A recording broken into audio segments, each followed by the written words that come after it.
हाथीबारी अंगनवाड़ी केन्द्र में गैस टांकी रे अग्निकांड। जाजपुर जिला सुकिंदा ब्लॉक अंतर्गत हाथीबारी अंगनवाड़ी केन्द्र में शुक्रवार संध्यार एक गैस टांकी रे हठात निआं लगी जाइथिला।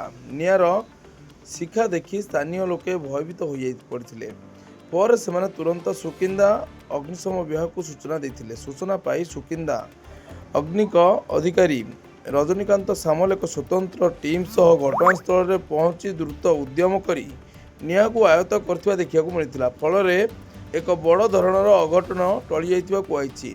तेबे गैस टांकी रे किपरि निआं लागिला से नहीं स्पष्ट कारण जଣା पड़ी नहीं। घटना को नहीं स्थानीय अंचल रे किछि समय पई आतंकर परिस्थिति सृष्टि होइतिला।